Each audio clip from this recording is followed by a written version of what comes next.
Hello అండి, welcome to investment diaries 30 days target. ఈరోజు మనకి మార్కెట్ అయితే గ్యాప్ డౌన్ ఓపెన్ అయిందండి 100 పాయింట్స్. మనకి గ్రాఫ్ చూసుకుంటే ఆల్మోస్ట్ 350 దగ్గర బిగ్ రెసిస్టెన్స్ జోన్ ఉందన్నాం కదా, అక్కడ నుంచే బ్యాక్కి బౌన్స్ బ్యాక్ అయింది. సో ఆల్మోస్ట్ 100 పాయింట్స్ అంటే 220 దగ్గర ఉన్నాము. చూద్దాం. ఆల్మోస్ట్ లాస్ట్ 10 డేస్ నుంచి అదే రేంజ్లో కన్సాలిడేట్ అవుతుంది. 23,400 నుంచి 23,100 రేంజ్లోను. చూద్దాం ఈరోజు 23,100 లెవెల్ బ్రేక్ అవుతుందా అని. 23,100 బ్రేక్ అవుతే మళ్ళీ 2300, నెక్స్ట్ 22,700. మనకి ఎస్టర్డే హోల్డ్ చేసిన పాయింట్స్ అయితే ఆల్మోస్ట్ మనకి 400 రూపీస్ ప్రాఫిట్లో కనిపిస్తూ ఉంది. ఈ వీక్ ఇంకొక లాట్ పెంచడం జరిగింది. లాస్ట్ వీక్ వరకు 300 క్వాంటిటీనే సెల్ చేసాం. ఇప్పుడు 375 క్వాంటిటీని సెల్ చేయడం జరుగుతుంది. మనకి ఐటీ ఈటీఎఫ్లు అయితే బాగా కరెక్ట్ అయ్యాయి. సో వాటిని ఈరోజు యాడ్ చేయడానికి ట్రై చేద్దాం. ఇంకా మిగతా స్మాల్ క్యాప్ కూడా ఓకే, కొంచెం యాడ్ చేయొచ్చు. ఆల్మోస్ట్ 500 ప్రాఫిట్లో కనిపిస్తూ ఉంది. మనకి ప్రైవేట్ బ్యాంక్ ఈటీఎఫ్స్ను ఐటీ ఈటీఎఫ్లో 2 లిమిట్ ఆర్డర్ పెట్టి బై చేయడం జరిగింది. మీరు ఎప్పుడు ఈటీఎఫ్లు బై చేద్దామంటే మార్కెట్ ఆర్డర్లో అస్సలు బై చేయొద్దు. మనకి బయింగ్కి సెల్లింగ్కి స్ప్రెడ్ ఎక్కువ ఉంటుంది. స్ప్రెడ్ అంటే బయర్స్ సెల్లర్స్ మధ్య డిఫరెన్స్ చాలా ఎక్కువ ఉంటుంది. సో అది ఈటీఎఫ్లో ఎక్కువగా ఉంటుంది. సో అందువల్ల లిమిట్ ఆర్డర్ పెట్టి ఎప్పుడు ఎగ్జిక్యూట్ చేయడానికి ట్రై చేయండి. అలాగే బ్యాంక్ బీసీ కూడా ఈరోజు బాగానే కరెక్ట్ అయ్యాయి. వాటిని కూడా యాడ్ చేసుకోవడానికి ట్రై చేయండి. ఏమైనా క్యాపిటల్ ఉంటే ఇద్దరు గవర్నమెంట్ బాండ్స్ని కానీ లిక్విడ్ బీస్ని కానీ బై చేయడానికి ట్రై చేయండి. ఎందుకంటే కొంచెం మనకి ఇంట్రెస్ట్ యాడ్ అవుతుంది. సో ఈరోజు వీలైతే నేను లిక్విడ్ బీస్ని కానీ గవర్నమెంట్ బాండ్స్ని కానీ యాడ్ చేయడానికి ట్రై చేస్తాను. ఆల్మోస్ట్ మనకి ఒకేసారి 1000 రూపీస్ లాస్ నుంచి ఆల్మోస్ట్ ప్రాఫిట్లోకి వచ్చాము. మనకి బ్యాంక్ బీస్ యాడ్ చేయాలి లిమిట్ ఆర్డర్ పెట్టి. ఇప్పటికే 2 ఈటీఎఫ్ని యాడ్ చేయడం జరిగింది. సో ఈరోజుకి ఐటీ ఈటీఎఫ్లని ప్రైవేట్ బ్యాంక్ ఈటీఎఫ్లని కాకుండా వేరే ఈటీఎఫ్లు ఏమైనా డౌన్ అయితే యాడ్ చేద్దాం అని చెప్పి చూస్తూ ఉన్నాను. ఈరోజు మనకి ఆల్మోస్ట్ ఈ వీక్ కూడా 5 డేస్లోనూ మనం మొత్తం గ్రీన్లోనే ఎండ్ అయ్యాము. సో లాస్ట్ వీక్ కూడా గ్రీన్లోనే ఉన్నాం, ఈ వీక్ కూడా గ్రీన్లోనే ఉన్నాం. సో చూద్దామండి. ఇంకా ఈ ప్రస్తుతానికి అయితే ఇప్పటికి గ్రీన్ అని చెప్పలేము. ఎండ్ ఆఫ్ ద డేకి చూద్దామండి గ్రీనా రెడ్డా అన్నది. ఆల్మోస్ట్ అదే రేంజ్లో 23,200 రేంజ్లోనే మూవ్ అవుతూ ఉంది.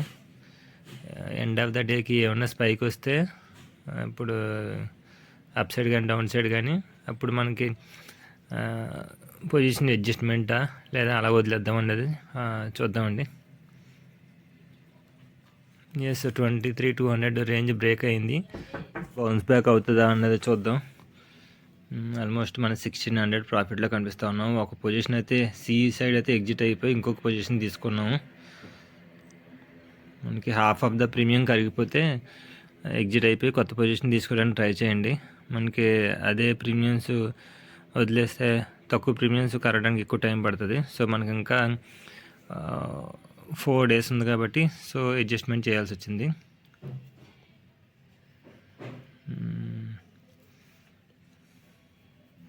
అదే ఆల్మోస్ట్ టైం 3 అయింది. ఎస్, మళ్ళీ బౌన్స్ బ్యాక్ అయింది 23,200 నుంచి. మనకి ఎప్పుడు ఎంట్రాడే చేద్దాం అనుకుంటే 15 మినిట్స్ టైం ఫ్రేమ్ నుంచి 5 మినిట్స్ టైం ఫ్రేమ్ చూడండి. ఇదే పొజిషనల్గా ఉంచుతామని అనుకుంటే 1 డే టైం ఫ్రేమ్ పెట్టి చూడండి.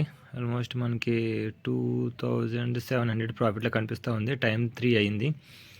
ఈటీఎఫ్లు అయితే ప్రస్తుతానికి అయితే అవే మంచి వాల్యుయేషన్ యాడ్ చేయడానికి కనిపించాయి. చూద్దాం ఇంకా ఇప్పుడు 3 o'clock తర్వాత ఏమన్నా స్పైక్ వస్తుందేమో అని. నిఫ్టీ బీసీ కూడా ఇంకే కొంచెం ఓకే, ట్రై చేయొచ్చు యాడ్ చేయడానికి. సో టైం 3 o'clock అవుతుంది. సో మనకి గవర్నమెంట్ బాండ్స్ని యాడ్ చేశానండి ఆల్మోస్ట్ 100 క్వాంటిటీ. అవి వీలైతే ఈరోజు మార్కెట్ ఆర్డర్ పెట్టి బయింగ్ తీసుకుందారని చెప్పి చూస్తూ ఉన్నాను.